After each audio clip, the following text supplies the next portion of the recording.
Nice to see you again at ISSN as always. So always a fun time there. Always good. I think next year, I think Joey put me on the speaking roster, so Oh, I'll be nice. back up and speaking again. I've spoken there many years, but yeah, it was great to see you, and that's always a great event. So anybody who's interested in nutrition and health and sports and wellness can certainly join us each June. I think, where is it next year? Is it in Palm Beach or It's Jupiter? slightly Jupiter. Jupiter, I think, if I remember right. I Yeah. could be wrong on that, but that sounds Jupiter right. in June. Jupiter in June. There you go. Awesome. And one of the things we were chatting about is just it seems like peptides are everywhere there now. And it was, I first heard about them. Oh man, I heard about BPC maybe like 8 years ago, and it was Hmm. just kind of a new. And the first time I heard it, I was like, "Oh, what are you talking about?" And then you kind of pull some of the early research, and through a physician, I had probably a fair amount of people use them over the years. Unfortunately, that source kind of dried up, and it Mm. was kind of like a last resort. Like, hey, we've tried everything for your joint pain, and anecdotally, 60% of the people were like, "Oh my God, this is the greatest thing I've ever done." And like 40% were, "I can't notice any difference at all." Same doc, Yeah. same source, same protocol. Again, different people, different joint Right. locations, etc. And now I've Right. got, my buddy of mine who does a lot of powered paragliding is like, "Yeah, my friends are selling them out of their van now. You know anything about these peptides?" I'm like, Right. "What?" Yeah, you're seeing a lot of that. Yeah. So, well, first, thanks for having me on Yeah. the show. And for those of you who may not know me, I'm a lawyer primarily, and most of my practice is in the space of health and wellness. So I've probably represented more athletes, non athletes, physicians, wellness practitioners, and others in matters involving hardcore health and fitness. So I probably handled more steroid defense cases than any other lawyer by far. And lately, I've been dealing a lot with peptide cases, typically research chemical context peptides. And so, obviously, my standard legal disclaimer, as you know, is always nothing I say is legal advice or medical advice or creates a lawyer-client relationship by just watching the podcast. It's for legal information and informational purposes. So, when it comes to peptides, that's sort of the latest um, array of products in the research chemical space. And I've been working in this space for many years as a defense lawyer in situations where people sell chemicals not for human use, wink, wink, and for research purposes, research being kind of a term of art, For your pet suggesting, rat I at home. suppose, yeah, that you have a pet rat or you're doing something with beakers and test tubes or something in in your mother's basement or something. But so that is something that the FDA has always viewed as fraud. So, peptides now, like you said, I don't think you can walk on a kid's soccer field without having several moms who are Yeah. talking about peptides and golf dads. And when we say peptides, it's talking about small chains of amino acids, building blocks of protein, but it includes lots of stuff, right? I mean, the term peptide can mean everything from different types of collagen supplements, right? Dietary supplement products can be peptides. And growth hormone, for example, is a peptide. Yep. Insulin. And the new GLP-1 weight loss drugs, right? Ozempic and Wegovy and Zepbound, and those are all peptides as well. And I think that the popularity of those products for weight loss now has kind of driven the train to some degree for just accepting other types of peptides. But when we talk about peptides in this context, mostly we're talking about peptides that are injectable and that are not approved by the Food and Drug Administration. So we're talking about peptides like BPC-157 or TB-500 or MOTS or a whole roster, GHK-Cu, the copper peptide, a whole roster of different chemical compounds that are peptides that are injected for health purposes or purportedly for health purposes, but have not typically undergone much in the way of research. And certainly the kind of research that we at ISSN always talk about, Hmm. which is double blind, placebo controlled human clinical studies, not a lot, if any, on most of these peptides. So it's somewhat of a buyer beware if you're buying them online from somebody who's got a website like peptides4u.com or something, or the guy who's selling it out of the trunk of his car at the local health club.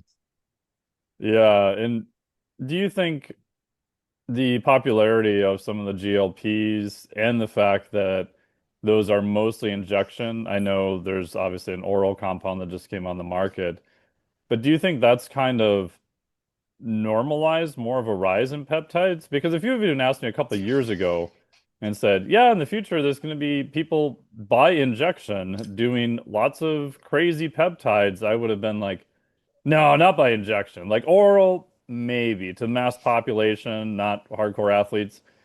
But I think maybe like the Wegovy's and things like that have kind of normalized injection more than ever before. Yeah, I think that's completely true. I think that 15 years ago, if you said that there's some medication or drug that you need to inject into your stomach through a needle, most people would say, "Get out of here." I Yeah, think injectable drugs was mostly for diabetics and drug addicts yeah, for many many years, most of our lives. But I do think that that changed. Maybe the beginning of the acceptance of testosterone replacement sure. therapy for men got sort of destigmatized the needle. But certainly the popularity of the GLP drugs, when suddenly men and women were realizing that this is a tiny little, tiny little needle, and that it can be injected, and it's not as scary and terrible as it was stigmatized to be. I think that definitely paved the way for injectable drugs in general. And we may see big pharma now kind of thinking about more injectable drugs that probably would never have been explored or invested in 15 years ago, but now we're seeing it. The other thing I think that's paving the way, particularly for the unapproved peptides, is that I think that there's been somewhat of a loss of credibility in some circles Hmm. for the traditional sources of health information, whether it's the FDA or the World Health Organization or others in the last few years. I think, rightly or wrongly, a lot of people have lost faith in the credibility of those traditional sources of information and the kind of mainstream media that is the funnel into the public for those sources. So what 10 years ago or 15 years ago, if you had said to somebody, I'm going to give you a drug to inject and the FDA hasn't approved it, I think Oh, people would what are you have great, doing? sure, right? But now I think there's a body of the population that says, okay, that's a positive. If the FDA has not approved it, it either means it works or that it is probably more beneficial than some of the drugs that FDA is trying to green light or push on the public. And so I think that's been a change. And then I think there's also a change in the last few years where people are more into personal health autonomy, I think, than they've ever Hmm. been before. I Agreed. think there was a long stretch of time where you listened to your doctor, and what your doctor told you was what you did. And if the doctor didn't tell you to do it, then it wasn't really on the radar screen. But Western medicine, I think, has some deficits when it comes to just people who are generally healthy, feel good overall, but want to maybe live longer or be more robust or vital or feel better or look better. And Western medicine is great if you've got a broken leg or if you've got, if you need a stent. But if you just want to feel better and look better or try to do those things, your doctor may not be the best source of information for that. And I think a lot of people have come to that conclusion. So you've now got this sort of alternative wellness market of biohacking and people who are exploring non-conventional alternative ways of feeling better, looking better, or maybe living longer. Yeah, I feel like it's kind of economics 101. I think you're right that there was a demand for this area. And again, it gets filled by some people who are very legitimate who decide, I know several people who were MDs who went to cash only practice, got themselves very well educated, in the new areas because of their background. And then you've got other people who are like, well, I don't know, I did my weekend cert. I can tell you about peptides, bro. Right, right. Yeah. Yeah. So it's caveat emptor, right? And so, certainly I can look at those in two different buckets, I guess. You've got the medical model that involves peptides now, which has some issues with it because Sure. there are some states that are disallowing doctors from prescribing peptides Mm, to patients in that state, Alabama most interesting. recently. So you've got these gatekeepers and guardrails that are being put up at the state level, even while some folks in the government, including RFK Jr., seem to be very pro peptide. And we can talk about a hearing that's going to Yeah. take place, the Pharmacy Compounding Advisory Committee meeting next week. But so you've got that sort of medical model where there is some physician oversight and some initial testing, monitoring, dosing information, even though there's really not a lot of solid evidence on what proper dosing should be because of not having these Yeah. sort of extensive clinical trials that would be required for that. But then we've got the sort of other market, which is what you're describing as I know about peptides, bro. And that is a little bit more risky. And there are even some people in that community, and I know them, who are very knowledgeable, extremely Oh, for knowledgeable sure. about peptides for sure. But a lot of those products come from China with COAs, certificates of analysis, which may or may not be accurate. In some cases, there's no third party testing. So you really don't have quality or contamination issues or even like confirmation. Is the dose exactly what it's supposed to be? Is it underdosed? Is it overdosed? Or is it even not the peptide that's on the label? Yeah. So you don't, there's no certainty on some of that.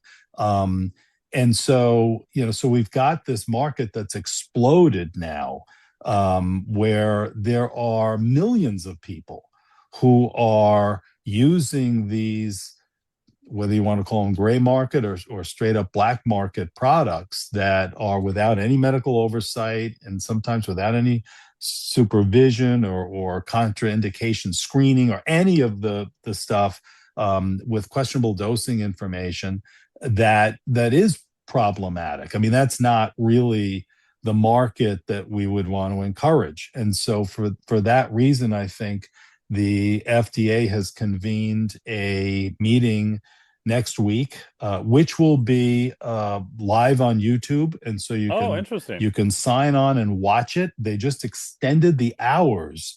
It's going to start at 8 in the morning on the July 23rd, which is like next Thursday, and it's going to run till after 6 p.m.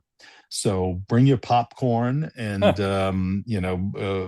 meal prep for it because it's going to be a long day of review of what is the science, the safety, the efficacy of all these different peptides. And it's going to include BPC-157 and TB-500. And so you're going to have, I think you can expect you're going to hear some very different positions. You're going to hear from people who are very pro peptide and think that instead of having the, hey bro, my peptides are in the trunk of my car, what do you need, that there should be more accessibility through a medical model, that the rules, the prohibitions against prescribing peptides by healthcare practitioners should be lowered so that the people with informed consent and with oversight of quality control can access, if they want, through a doctor, these different peptides for healing purposes. And like you, I've heard stories of people who say, I took BPC-157. I had this terrible shoulder pain for a while.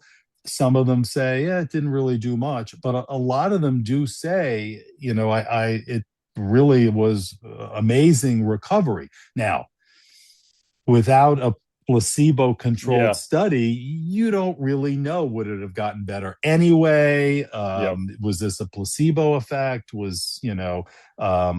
we, without the science. And so I do think that we need to begin really some hard science on all of these peptides to be able to support, what works, what doesn't, what combination of peptides works best if they do work, what dosing, how long to stay on, when to come off, all of that we don't really have hard science on.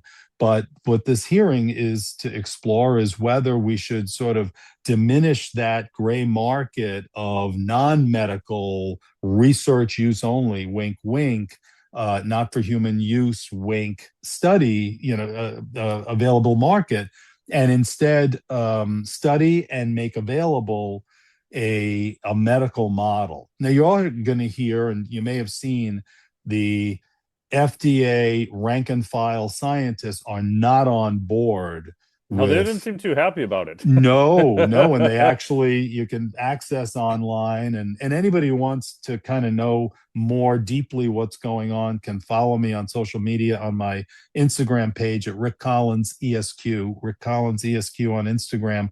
I try to post as much Yeah, as I tons of great stuff. can about the specifics. But the science folks at FDA did an analysis and evaluation of BPC and of TB-500 and concluded that there is insufficient evidence of safety or efficacy to justify any relaxation of the prohibition against doing this, or to allow these things to be made in a compounding pharmacy and then prescribed to patients. They're against it.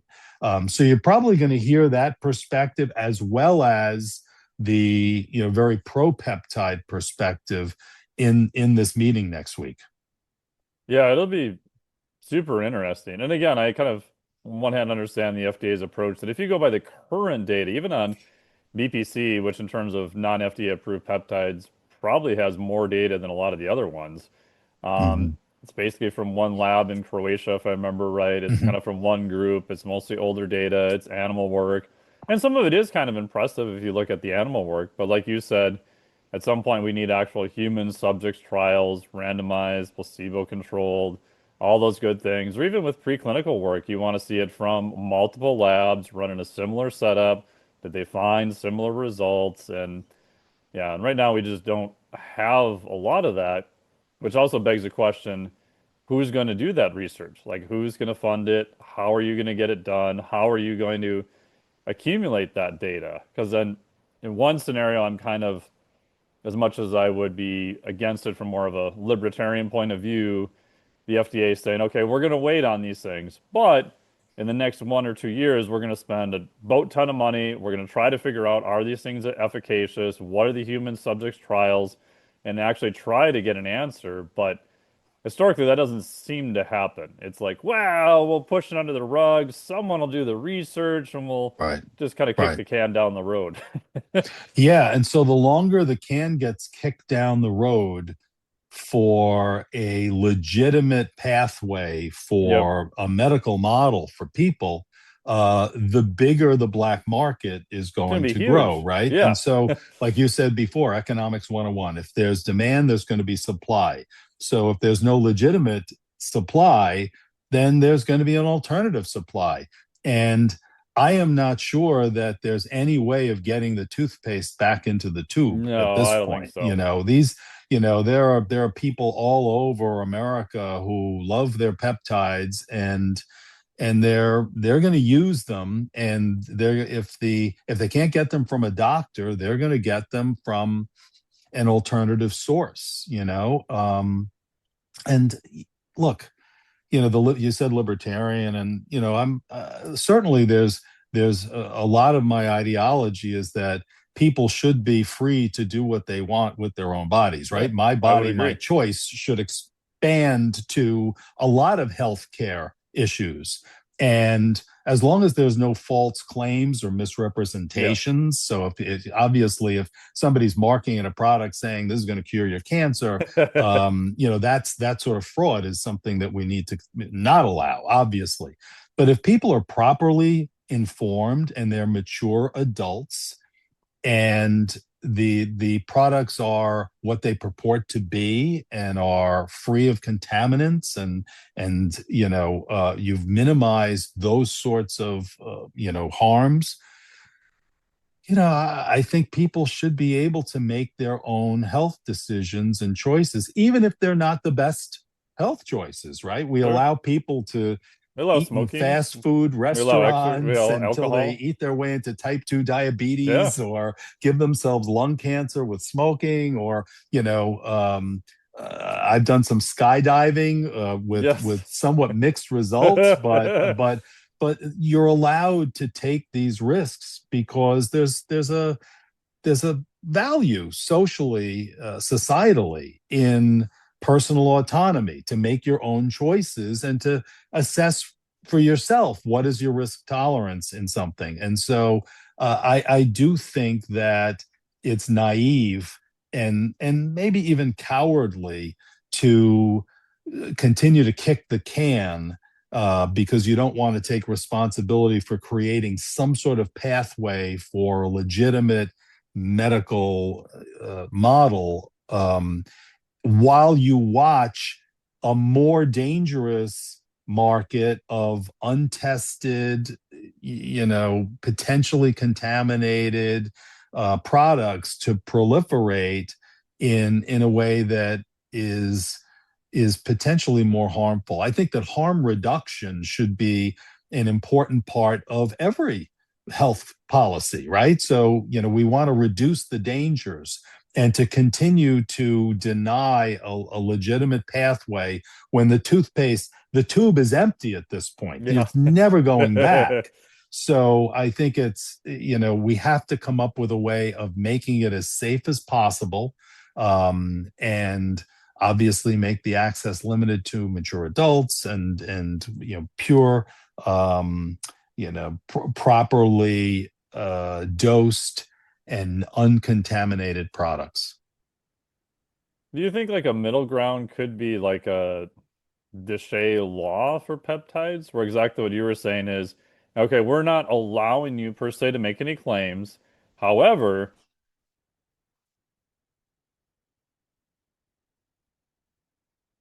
this is the amount, it's sterile, it is what it is. We're not making claims, and then do like a even a simple post-market analysis or something like that of you can even start with a simple survey of people who took it. What were their results? Like you don't eventually, yes, you do need higher levels of data, but we don't even have those low level of data. And I'm sure you've seen there's multiple research pieces showing that a ton of the peptides on the market are fake or not dosed right or not even what they say. So even trying to do a simple survey, you'd have to qualify the material that the people are actually even using it to know that the survey is Right. even valid.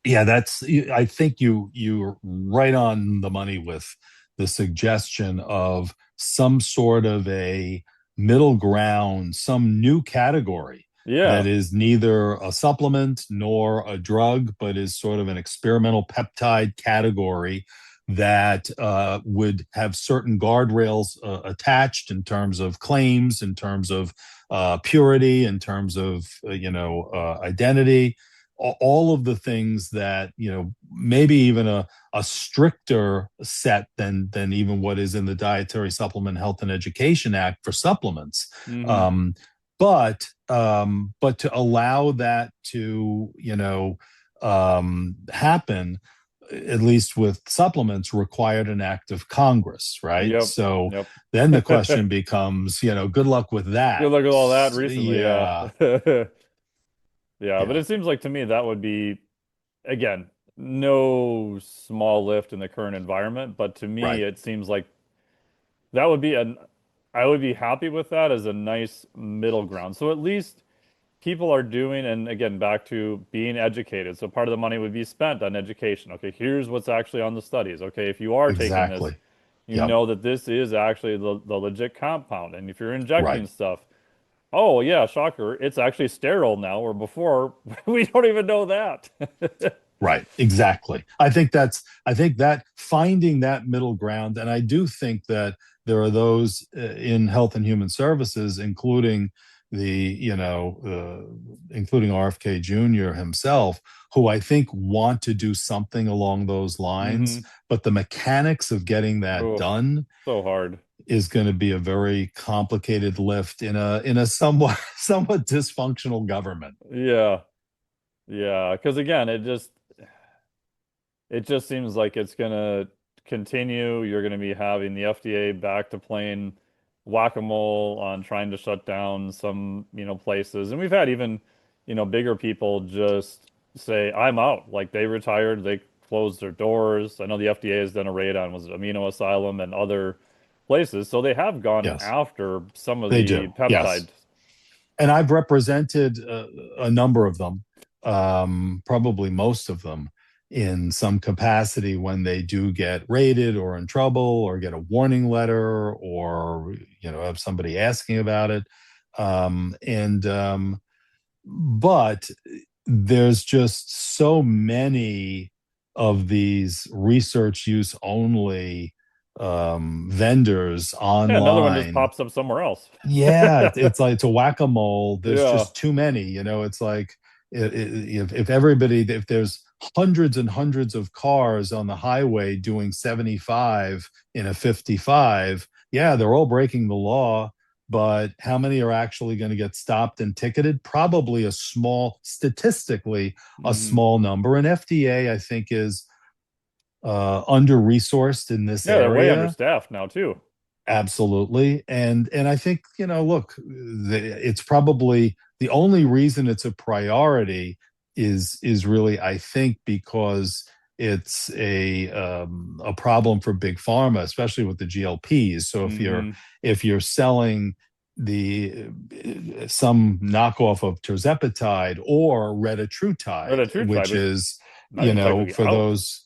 Right. It's in phase 3 trials. It's Right. probably going to be, released and approved for the market by Eli Lilly, but maybe by the end of the year or Yeah. in the so if you're already using retatrutide, every penny that you're paying for it is money that is not going to Eli Lilly, and that's certainly a problem for big pharma, and ultimately, I'm sure there's some pressure being put on FDA. I don't think big pharma is necessarily pro peptide or is pro friendly at this point to healing peptides or the copper peptide for skin rejuvenation, because there's no monetary value to them.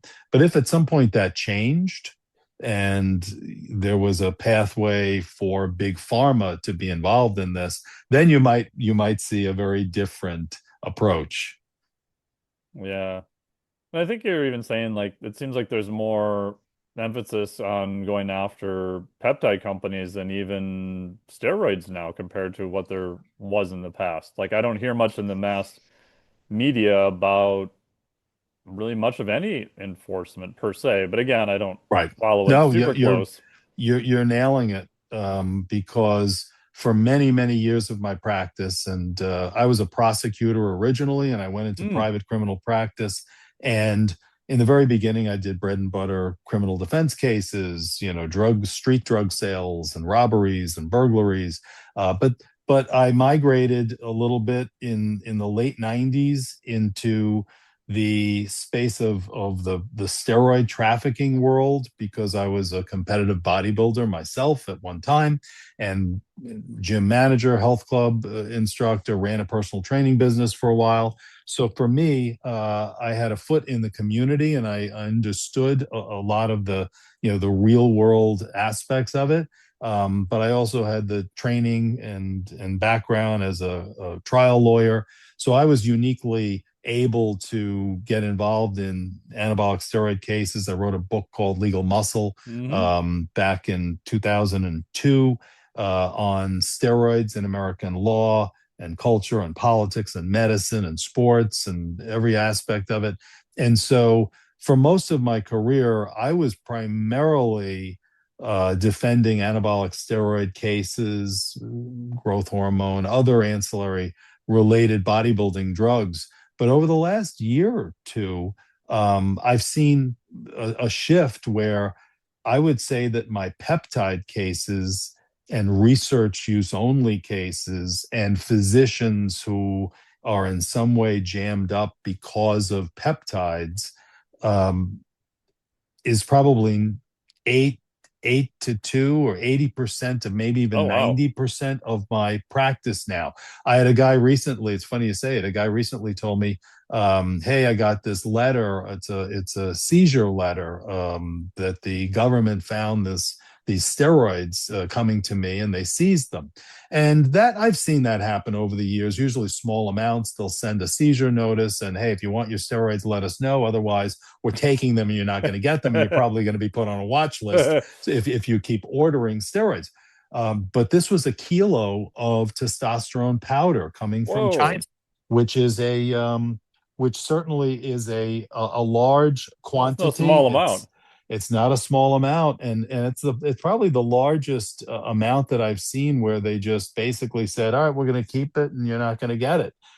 So yeah, they seem to have really changed their attitude and are really going after the research use only peptides much more. And that may be because most of the research only peptide websites are not just selling BPC and Right. TB. They're selling retatrutide, they're selling tirzepatide, they're selling the ingredients that are directly poaching the revenues from big pharma. And I think that's maybe where and why the shift in priorities has occurred.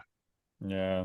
Last question on the peptides, and I get another topic is if someone is listening to this, and obviously this isn't medical advice, but they're like, I'm convinced I want to try peptides. Any thoughts of where they should go? I mean, my advice, I don't know if you would agree, would be find a physician who uses them. My advice would be probably pay more money to see if they have an actual compounding pharmacy who can actually do legitimate quality control.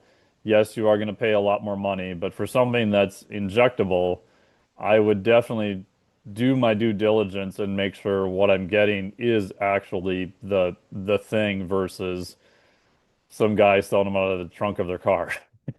Yeah, well, yeah, that sounds reasonable, right? Any time that you can reduce the harms, it's a step in the right direction. So any product that has third-party testing attached to it is going to be better than a product that has no testing potentially. Any um, source of a drug product that has some physician or healthcare practitioner recommendations and directions is probably going to be better than using Google or Yeah. ChatGPT on what you should do. So yeah, I guess the more legitimate the source, the better because it's less risks.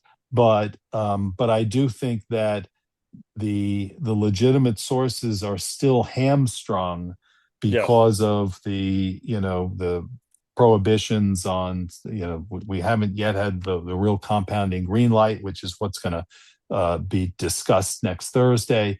And so I do think that making, a legitimate medical pathway, either by congressional act or in some other way, if possible, is really the way that we can reduce the harms and explore the benefits. Hmm. Yeah. Yeah. I won't say the name of one company. I tried to, because I get a lot of requests for peptides and things like that. And people are going to go that route. I was trying to figure out, okay, is there a better direction I can kind of steer them if they're hell bent on doing it anyway, reduction of Yeah, harm. yeah, But even then, like, it's so hard to vet any of the companies because, like, I talked to them, I did all the things, I requested all their COAs and blah, blah, blah. But at the end of the day, I don't know if these COAs are real. I got to call the actual lab that right, did the testing and then show the other thing, call that actual lab, follow up. And even if you do all of that, which is a huge amount of work, right. how do I know it's going to stay in 4 months, 3 months, 6 months from now? Like, I don't All know. true, all very true. And there's also the reality is there are no long-term studies Right. on safety. Yes. There's no real there's no solid human data on efficacy, so it's Right. somewhat of a Hail Mary and just blind faith to a degree, hoping and anecdotally hearing stories. But I guess, look, people have their own level of risk tolerance, and if Yep. a surgeon is saying, what, we're going to cut you, and we're going to do a bicep tendon repair, or and surgery certainly has its own risks, right? And Yep. so, yeah, risk of anesthesia, infection, bad results, etc. And so I can understand why a person might say, what, I'm going to try this, even though I know that there's very little human data, but and that I don't know if it could be a problem long term. And you've seen the speculation. There are anti-peptide doctors who point out Hmm. that some of this deals with increasing the capillary, bringing more blood Yep. to areas, and there may Angiogenesis. be in some theory of that it would fuel some sort of a cancer growth or something like that. So there's speculation about some problems, but there's you have to assess your risks. Yeah. And that's why I think having some legitimate path to know you're getting solid product, to actually have research behind it, to have a discussion with someone who has medical training in it, who can help you walk through those, right? Because exactly in Right. your case, like, okay, my options are I might need a complete total shoulder replacement, or I could try XYZ peptide for 8 weeks, and here's the potential pros, here's the cons, and then each person can decide, okay, for me as an individual, both my risk tolerance and what I'm facing, okay, let's try to figure out what's best in your individual case. Yeah. I mean, that to me, again, jumping back to personal autonomy over your own body, I think that's the kind of informed, mature adult decision making that public policy should support. Yeah. Yeah. And it just seems like the US being having so many freedoms has always had this quandary of, well, how much autonomy do we allow people? Like, we don't want too much. That doesn't seem to Right, go right, well. And then every time exactly. we do prohibition and make stuff illegal, it just goes the complete opposite direction. It just never works that way either.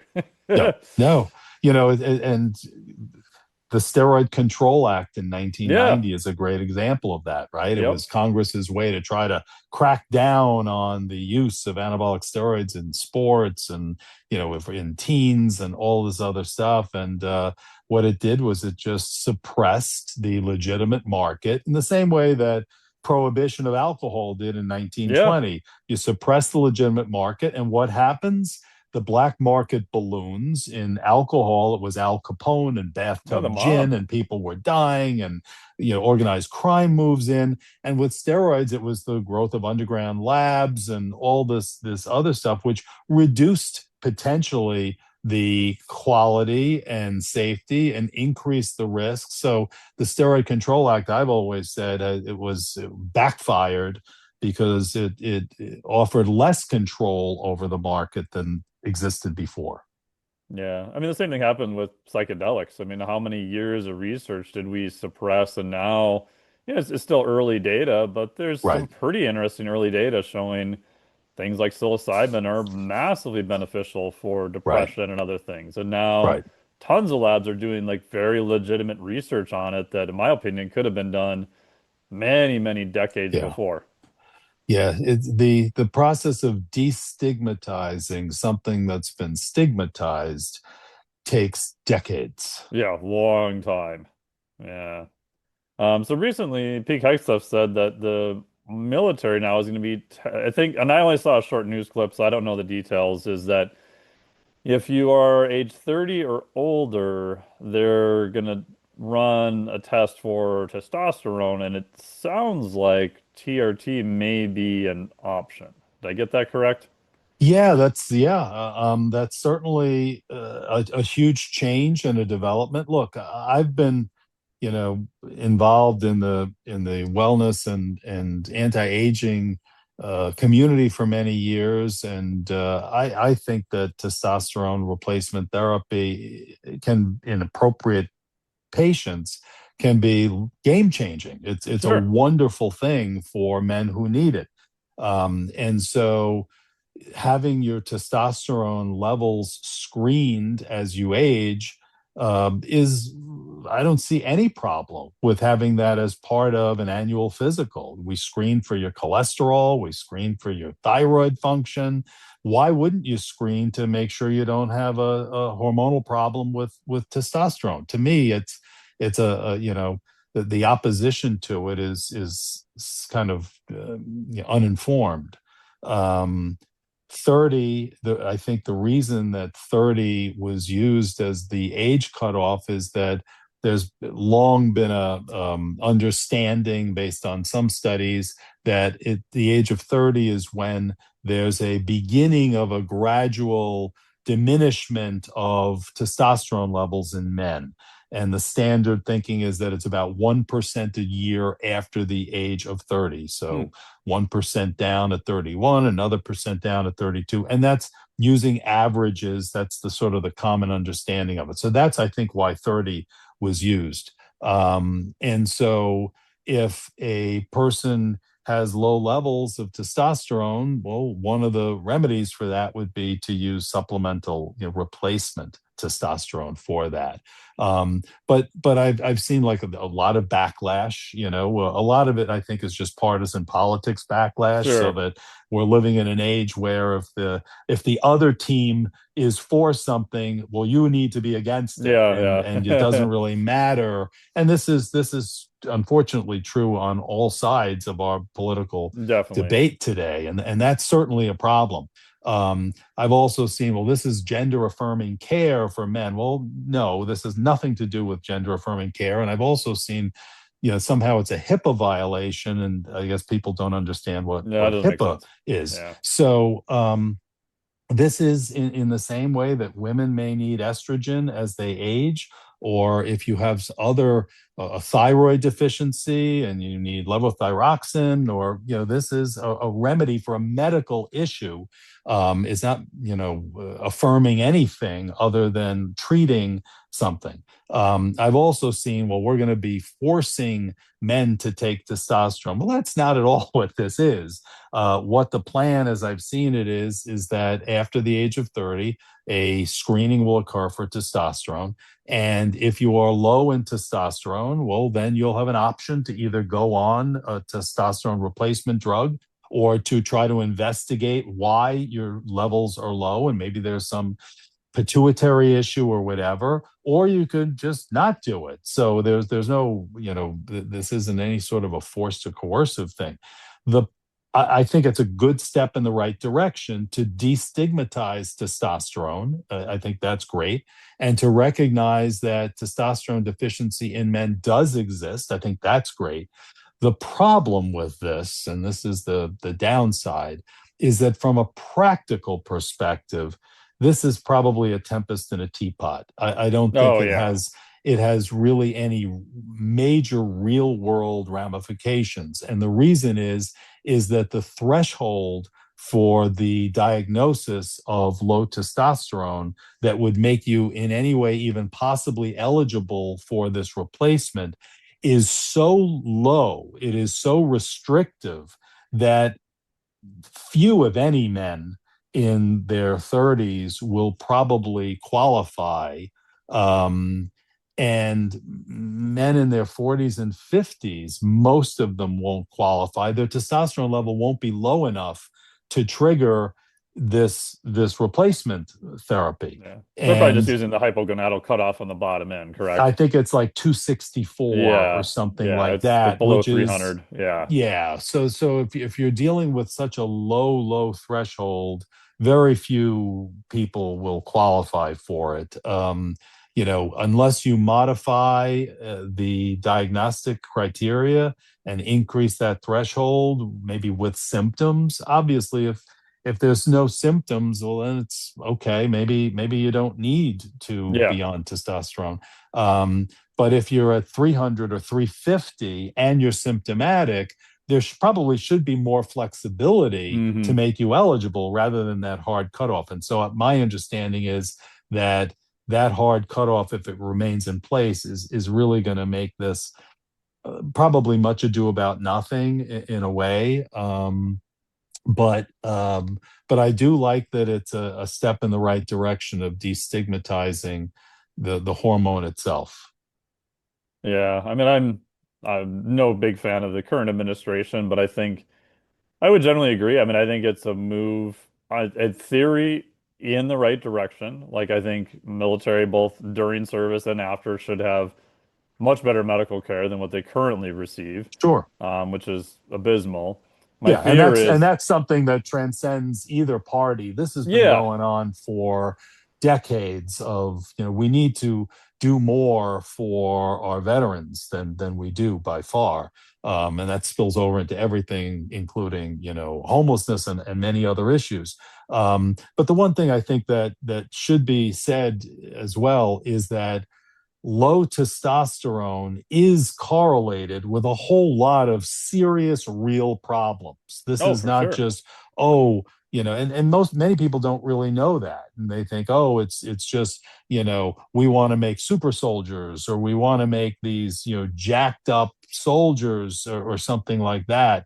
But the science, unlike the science on BPC-157 or TB-500, the science is abundant on testosterone deficiency and the implications that has on men's health. And it's correlated with a whole host of problems, including heart problems that make it so that if you are at very low testosterone levels, you're in a health danger and you should investigate how to treat that, how to fix that. So, Yeah. congratulations to the military for recognizing that. But I think the devil's going to be in the details to have it really make a difference. Yeah, and that's my biggest fear is, okay, are you doing this off of just one screen? Are these people who have symptoms? Do they not have symptoms? Are you doing more blood work to see is your LH off? Is it just, because we know like super high levels of stress, low calories, like all these things. If you're just pulling one single testosterone number after 4 hours of sleep and a horrible like past week, like you can get some, pretty low numbers. It's debatable. Are you actually hypogonadal or not? But you Right, can see huge fluctuations in these right, numbers. And right, then are you going to address the other lifestyle issues and other things like that? Or is it just the simple option of you either use TRT or not? So I don't, I just get worried about that the implementation of how it's done is not as simple as, oh, you were low on one thing, take TRT, you're good for the rest of your right. life. Right. Yeah, the devil is always in the details, right? Yeah, And obesity plays a huge role sure. in our hormone health.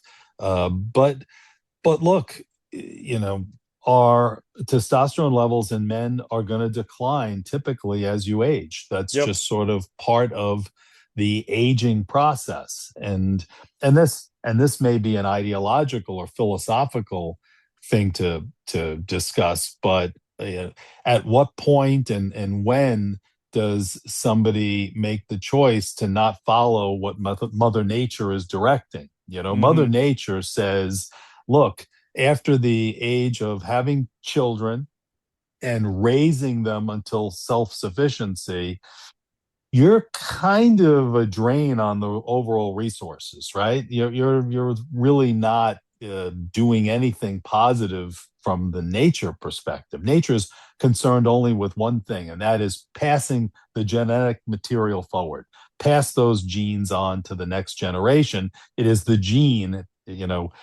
Richard Dawkins in the book The Selfish Gene, I Hmm. think, did a great job of explaining why nature really doesn't give a rat's ass about you as an individual.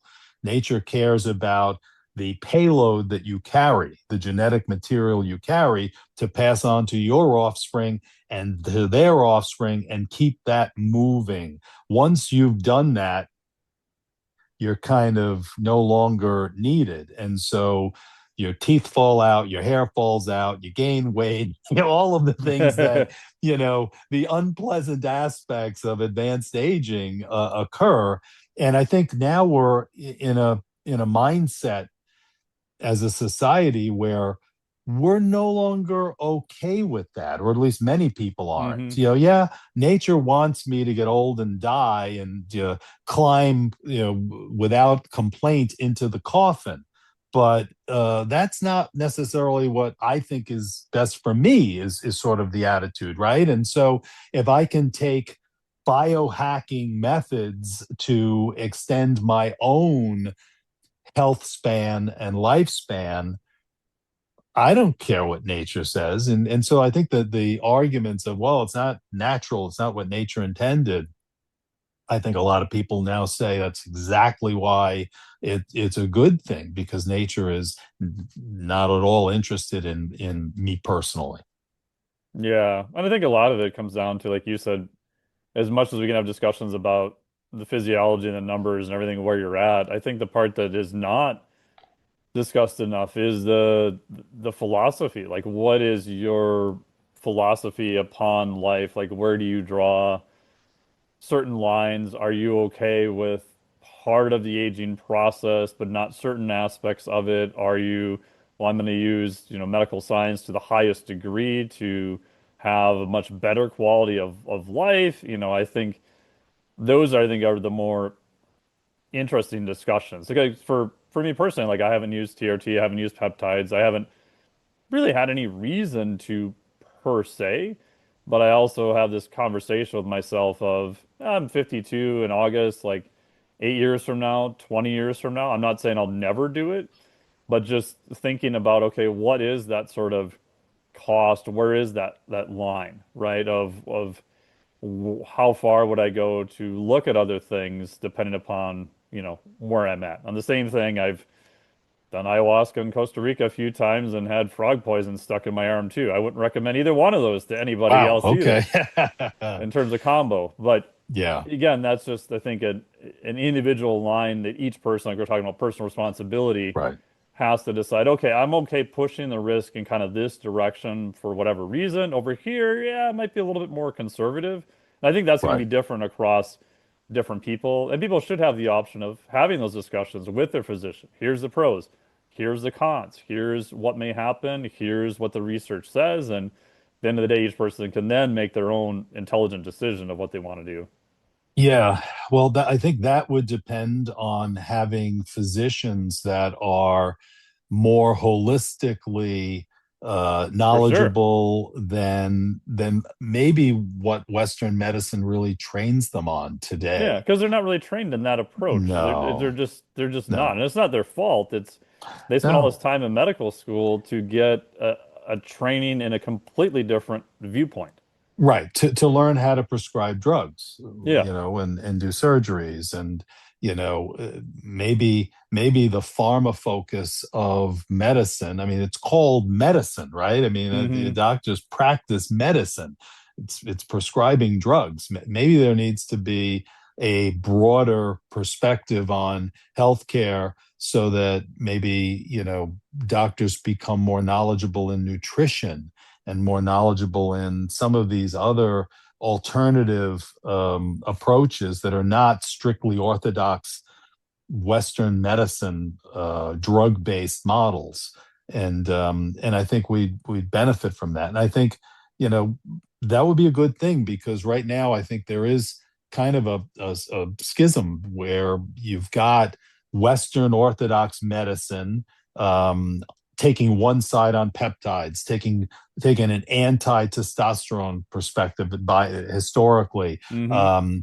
And then you've got this more progressive alternative medicine kind of wellness biohacking community of physicians and other healthcare Sure. providers who are rejecting all of that orthodoxy and are saying, this is a new model. And you're seeing these expos and conventions and conferences springing up more and more, looking at all of these alternative ways of approaching health and fitness that doctors know nothing about, and kind of take a knee-jerk reaction to be opposed to. Yeah. And I always just keep thinking, kind of like with the peptides as a solution, that there should be some type of intermediate, right? Because now, like that intermediate could be filled, like we talked about, with someone who is maybe self-educated, could be extremely knowledgeable, and other people who are like see this as a bandwidth opportunity to sell peptides and maybe create all sorts of crazy claims. And it seems like Right. everyone and their brother is looking at blood work now because the cost of blood work has gone down, which on one hand I think is good. At least some people are being screened. On the other hand, the amount of crazy stuff I see, like from blood panels, I think is just bonkers also. So Right, we're right, still right. trying to figure out, like, okay, who's going to kind of, there's definitely a need, and who's going to fill this need, and what does that actually look like, I think is still up for grabs. Yeah, and I can tell you that a lot of the people who I represent in when they get into some sort of, tiff with the government, where the government's coming after them for some reason or another, in the peptide space, doing with the research chemical context peptides, are people who started by using peptides themselves, Hmm. and they were in that body of folks who were like, this is the greatest thing since sliced bread, this is just wonderful. And then they say, well, if I love it this much, I'm going to find out more about it. And they do their research, they do their homework, they become very educated, certainly more educated than the average physician on any of Sure. the individual peptides by light years. And then they say, well, I can monetize this and I can share what is working for me with others. And, that's how they become a research chemical website. And they then are one of the many cars doing 75 in the 55. And chances are that they won't get stopped, but they become in harm's way for that potentially to happen. Yeah. And last question as we wrap up, does it appear like, I think in the past it looked like the government would try to knock down the bigger players in the space, hoping that that would sort of send the signal to all the other little people that were going after them. Is that still kind of the playbook for peptides, or hard to say? I think it is. I think that certainly historically the government approach is, whack a few of the bigger moles, and the Yeah, others won't yeah. pop their heads out, Yeah, is kind of it. But unfortunately, I've seen it happen just randomly to folks who, were small players, and it could be something where, they just come onto the radar screen for reasons that are just unfortunate coincidence. A mom finds peptides in her 19-year-old son's dresser and says, what the heck are these, and what are these needles for? And I'm calling my doctor, and somehow that gets called over to MedWatch or to FDA, sure. and before you know it, there's an investigation. So you have that. You also have, God forbid, somebody drops dead that you're selling peptides to, for reasons that have, I'm sure, probably nothing whatsoever to do with the peptide, but the family is now looking for somebody to file a lawsuit and complain about. So you've got those situations. So, there's risk. There's always risk, even if you're one of hundreds of cars on the highway. You could be, for whatever reason, one of the unlucky ones who gets tagged, and then you call me, and I'm sort of the, Yeah. I look at myself as the firefighter. I do consultations with people in the peptide space, or thinking of going into the peptide space, where I go into everything we've talked about, but in more detail, to really assess so that you understand what the risks are of what you're doing or getting into. And but most of what I do is more the crisis management. When the FDA shows up and they've got guns and badges like real police officers, and suddenly they're combing through your warehouse or your residence, and they've got a search warrant. Um, that Those are the calls that I get quite frequently, and I always, Mike, I love what I do. I love, the many years that I've had being a lawyer. I love helping people, and I have a unique, as Liam Neeson used to say, I have a very particular set of skills that Yeah. you know that make me able to do things that most lawyers, and know things that most lawyers don't in this space. So, if anybody needs me, they can go to rickcollins.com, which is a website. My phone number's there and all of that. My phone number is even on my Instagram account. And so, you're invited to follow me, and I try to keep everybody updated on all of the issues that we've talked about.